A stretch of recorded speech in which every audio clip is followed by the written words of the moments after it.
macOS 13 Ventura is now out, and its system preferences are a disaster. I really wanted to talk about this in my previous video about the context of UI and ISification of macOS, but didn't quite fit, and also Ventura wasn't out, but now it is, so let's talk about it. I'm not going to spend this entire video showing you every last thing that's wrong with it, because you'll probably experience that at some point for yourself. Let's take a quick stroll back in time. If you compare the system preferences in OS 10.0 and macOS 12, you'll notice they look remarkably similar, despite 21 years of time difference between the two, and some pretty remarkable changes to the operating system. And while I tend to rail too frequently against ISification of macOS, Apple trying to unify its design language between its multiple operating systems is not the worst idea I've ever heard. iOS represents a much larger user base than macOS does, and having them mirror each other would mean teaching users just one path. Take, for example, your notifications, or connecting to Wi-Fi, or changing the desktop background. These are all things you can do on an iPad, or an Apple TV, or even a Mac, and having them all similar sounds downright convenient. Except, I don't know about you, but I don't like iOS's system preferences. Ask me where I can see the system storage overview on my iPhone. I have absolutely no idea where this is without using the search in the system preferences, and I've had an iPhone since the iPhone 3G. Here's what macOS Ventura's system preferences look like. It's a scrolling vertical list on the left-hand side, and when you click on one of these items, it brings up the relevant panel. Fortunately, you can expand the window, but only vertically. This is a bit of a questionable choice because most people use computer screens in landscape and not portrait mode.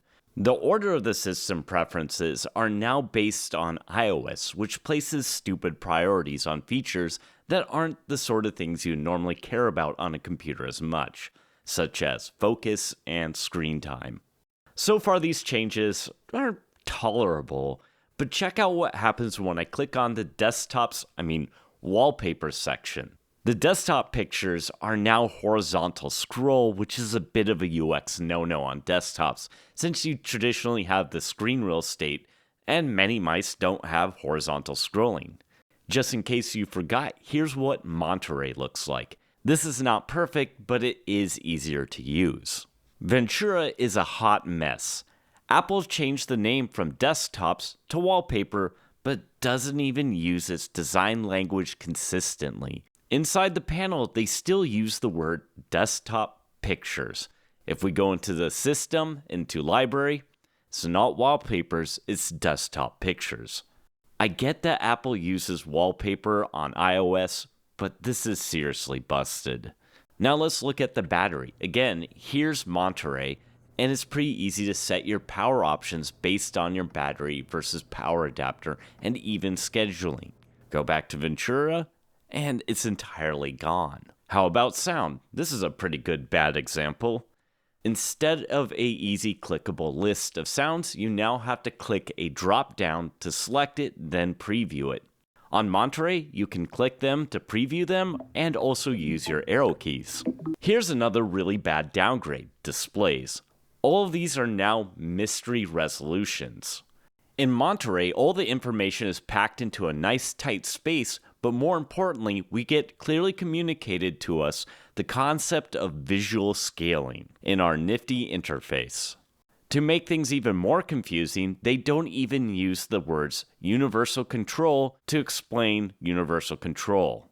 The visual information reduction continues in the trackpads. It used to show a video of a human hand interacting with the trackpad. This was so basic that a child could see these interactions and understand what was happening. The new animations are devoid of humanity, and worse, they're not as easy to understand.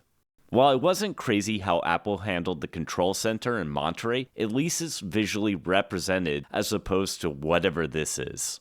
And I could keep going and going, but I think my point now is pretty clear. This is not good. These controls are as shoddy as Windows. I do feel like there's a few wins, like putting appearance or lock screen on its own tabs, but these are still very ugly. And what caused this mess? Well, beyond trying to match iOS, this was built with Swift UI instead of AppKit. Apple currently maintains multiple UI libraries. They have UIKit and AppKit, but they also wanted to modernize these and make it easier for developers with one UI that they could learn to control both macOS and iOS. And this is Swift UI. But this experiment thus far is a true failure. To quote John Gruber of Daring Fireball on this topic, if Apple can't make professional-looking settings panels with Swift UI, how can anyone else be expected to? While Apple makes compromises between iOS and macOS, iOS is still the favored child, and the system preferences are yet another example of this. Unfortunately, I am now more concerned about the future of macOS than I've been in quite some time.